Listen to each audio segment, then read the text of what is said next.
Hello, hello, good morning. Good morning. It's Jodi 𝔼𝕗𝕠𝕟𝕚 here. Welcome to Jodi 𝔼𝕗𝕠𝕟 Live every Monday at 11 a.m. Eastern. That's New York City time.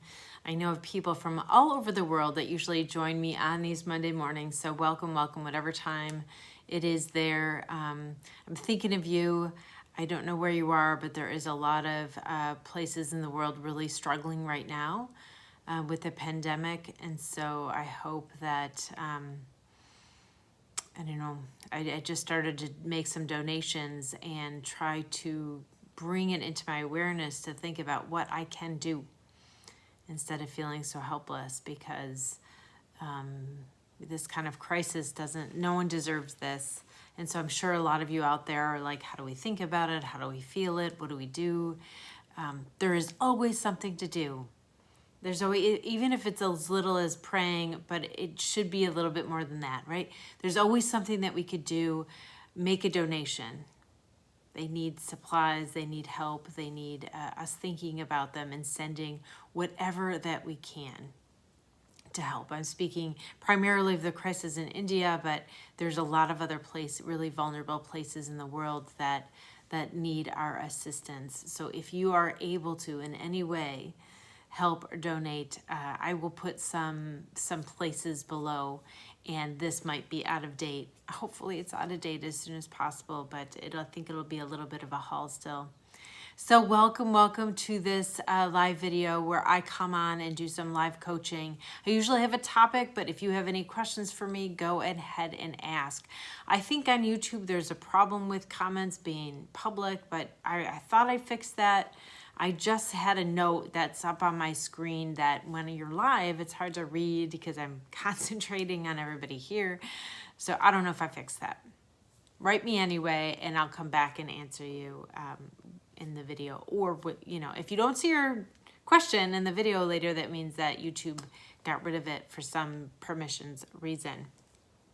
All right, so here we are talking about being uncomfortable, and let's say this year has really challenged us in this area of being uncomfortable, and a lot of us balk against this. Like, we have this physical response because our brain has evolved that discomfort could mean danger. It rarely means danger. And so, but our body and our mind is responding as if this discomfort is danger, and we need to use our mammalian brain to override that, because we know discomfort is discomfort. Danger is danger. Let's call it danger if it's danger. Let's call it discomfort if it's uncomfortable, because we really need to know the difference of this. Because if we think discomfort, if we feel in our body, first of all, it increases our stress, which compounds like everything in our life. If we feel stress in our body more than we need to, more than it's helping us, then it's just hurting us. It's hurting us like on all levels. Spiritually, it hurts us to have stress because we don't feel as connected, we don't feel supported. Mentally, it hurts us because it's a huge distraction from what we want to do and bring forth in the world.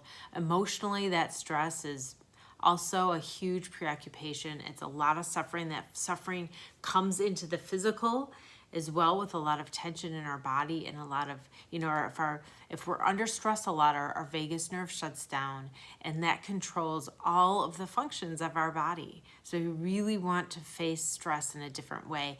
And stress changes by how you think about it.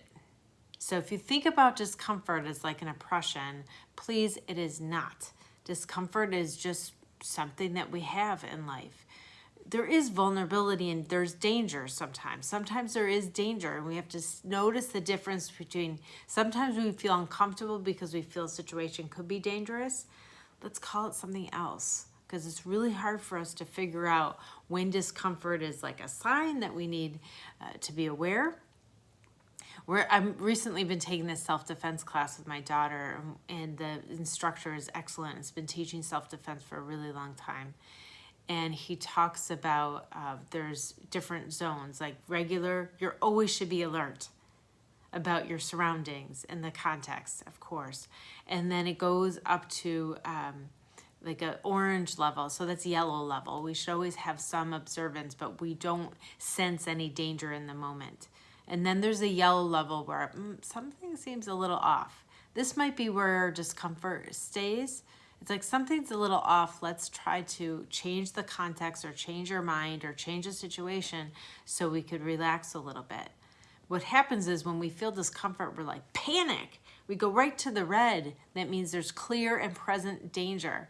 And if we're uncomfortable, we go right to the red, and our desperation makes us try to scramble around to get out of that discomfort when you're totally safe, right? It adds a lot of stress to our lives. And in that stress and that desperation, sometimes we're not taking care of the people around us. We're grasping for power and trying to get it over somebody else, which is never okay. We don't feel good. That desperation and getting some relief doesn't actually end up feeling good, and neither is it sustainable. So when you feel uncomfortable and you're judging, I trust you. I trust you to use your cognitive mind to say, is this real danger or not? And if you decide that it is not, take a nice, long, deep breath. And see if you could sit in this discomfort for a moment. Just stay there for a second, sit in there for a second. See if you could use your mind to tell yourself you're not in danger. If you're not, that discomfort's okay. Feel into the discomfort first. Stay present and feel into the discomfort. Because the suffering is when you're desperate to get out of it and it's not working, and that makes you feel powerless. But if you're comfortable in the discomfort, you feel powerful. So the stress is going to go down. So take a deep breath and say, this is what it feels like to be uncomfortable. I know I'm not in danger. This is what it feels like.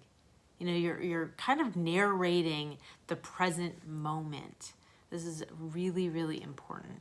You know, this year our bandwidth has been so compromised by all the things going on. And if you're a helper, if you're an empath, if you're a therapist, if you're a coach, if you're a social entrepreneur, or somebody who leads a nonprofit or works in a nonprofit, you are the helpers. Or caring for somebody or parenting kids right now, you are the helpers.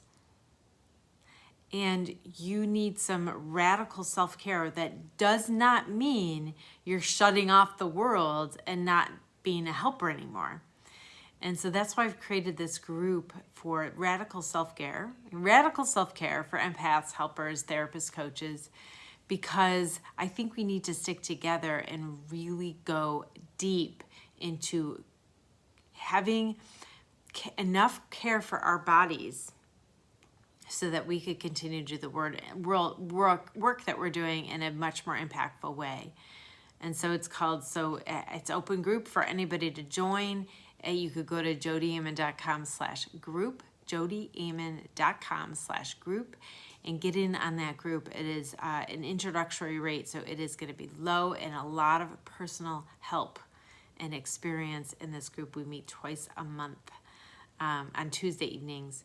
So I would love to have you. This is I am so excited to give this offer. I've been working on it for a really long time, and finally I have the space to be able to do it. But anyway, it's for you. I want you there. Go check it out, jodiammon.com/group. You're going to see what we're going to get. You're going to get a community. You're going to know how to create a structure for yourself. You're going to create your house and your surroundings in a way that support you.